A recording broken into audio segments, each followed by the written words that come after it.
ಈಗ ನನ್ನ ವಸತಿ ಬಗ್ಗೆ ನಾನು ಹೇಳಲೇಬೇಕಾಗ್ತದೆ. ಏನಕ್ಕಂದರೆ ವಸತಿ ಮಂತ್ರಿ ಆಗಿದ್ದೀನಿ, ತಮ್ಮ ರಾಜ್ಯಕ್ಕೆ ಜನಕ್ಕೆ ನಾನು ಮಾಹಿತಿಯನ್ನು ಕೊಡಬೇಕಾಗ್ತದೆ. ನಮ್ಮ ಸರ್ಕಾರ ಬರೋದು ಮುಂಚೆ 2020 ಹಿಂದಿನ ಸರ್ಕಾರದಲ್ಲಿ ಸಿದ್ದರಾಮಯ್ಯ ಸಾಹೇಬ್ರೆ ಮುಖ್ಯಮಂತ್ರಿ ಇರುವಾಗ ಸ್ಲಮ್ ಬೋರ್ಡಲ್ಲಿ 1,80,253 ಮನೆಗಳು ಸ್ಯಾಂಕ್ಷನ್ ಮಾಡಿದರು. ಯಾವಾಗ? ಹಿಂದಿನ ಸರ್ಕಾರದಲ್ಲಿ ಕಾಂಗ್ರೆಸ್ ಸರ್ಕಾರನೇ ಇರುವಾಗ, ಮನೆ ಸಿದ್ದರಾಮಯ್ಯ ಅವರು ಮುಖ್ಯಮಂತ್ರಿ ಇರುವಾಗ 1,80,253 ಮನೆ ಸ್ಲಮ್ ಬೋರ್ಡ್ಗೆ ಸ್ಯಾಂಕ್ಷನ್ ಮಾಡಿದರು.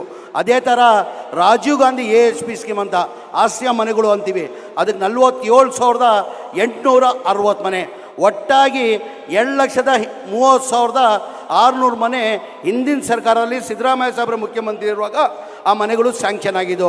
ಆ ಮನೆಗಳು ಸ್ಯಾಂಕ್ಷನ್ ಆದಮೇಲೆ ಸಮ್ಮಿಶ್ರ ಸರ್ಕಾರ 1.5 ವರ್ಷ ಸಮ್ಮಿಶ್ರ ಸರ್ಕಾರ ಇತ್ತು. ಆಮೇಲೆ BJP ಸರ್ಕಾರ 4 ವರ್ಷ BJP ಸರ್ಕಾರ ಇತ್ತು. ಒಂದು ಮನೆಯೂ ಸ್ಯಾಂಕ್ಷನ್ ಮಾಡಿಲ್ಲ, ಒಂದು ಮನೆಯೂ ಕೊಡೋಕ್ಕೆ ಸಾಧ್ಯ ಆಗಿಲ್ಲ. ಕಾರಣ ಅಂದರೆ ಒಂದು ಮನೆ ಕಟ್ಟಬೇಕಾದ್ರೆ 7.5 ಲಕ್ಷ ರೂಪಾಯಿ ಆಗ್ತದೆ. ಕೇಂದ್ರ ಸರ್ಕಾರದಿಂದ ಪ್ರಧಾನ ಮಂತ್ರಿ ಆವಾಸ್ ಯೋಜನಾ ಅಂತ ಹೇಳ್ಬಿಟ್ಟು 1.5 ಲಕ್ಷ ಕೊಡ್ತವ್ರೆ. ಪ್ರಧಾನ ಮಂತ್ರಿ ಆವಾಸ್ ಯೋಜನಾ ಅಂತ ಹೇಳ್ಬಿಟ್ಟು 1.5 ಲಕ್ಷ ಕೊಡ್ತಾರೆ. ಆ ಬಡವ್ರ ಮನೆ ಕಟ್ಟಕ್ಕೆ GST ಹಾಕಿ 18% 1,32,000 ವಾಪಸ್ ತೊಗೊಳ್ತವ್ರೆ. ಹಾಗಾಗಿ ಕೇಂದ್ರ ಸರ್ಕಾರದಿಂದ 1.5 ಲಕ್ಷ ಕೊಡ್ತಾಯಿದ್ರು, ರಾಜ್ಯ ಸರ್ಕಾರದಿಂದ ಜನರಲ್ಗೆ 1.5 ಲಕ್ಷ, SC ST ಇದ್ದರೆ 2 ಲಕ್ಷ. ಆವ್ರೇಜ್ ತೊಗೊಂಡ್ರೆ 7.5 ಲಕ್ಷದಲ್ಲಿ 3 ಲಕ್ಷ ಕೊಟ್ಟರೆ 4.5 ಲಕ್ಷ ಬೆನಿಫಿಷರಿ ಕಟ್ಟಬೇಕಾಗ್ತದೆ. ಎಲ್ಲಿಂದ ಬಡವ್ರು ಕಟ್ಟಕ್ಕೆ ಸಾಧ್ಯ? ಟೋಟಲ್ ಬೆನಿಫಿಷರಿ ಪೇಮೆಂಟ್ 2,30,000ಗೆ 9,500 ಕೋಟಿ ಬರಬೇಕಾಗಿತ್ತು. ಎಷ್ಟು? 9,500 ಕೋಟಿ ಬರಬೇಕಾಗಿತ್ತು. ಬರೇ 310 ಕೋಟಿ ಬಂದಿತ್ತು.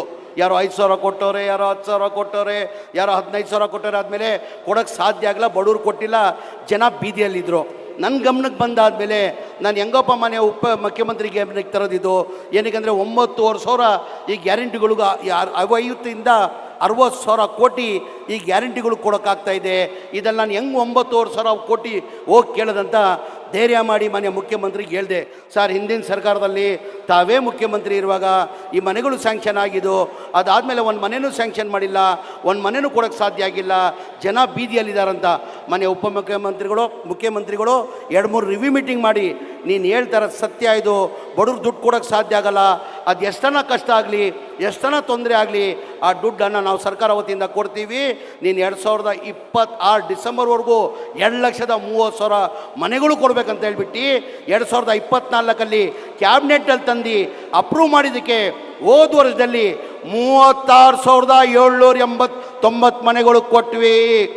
ಏನಕ್ಕೆ BJP ಅವ್ರು ಕೊಡೋಕ್ಕೆ ಸಾಧ್ಯ ಆಗಲಿಲ್ಲ?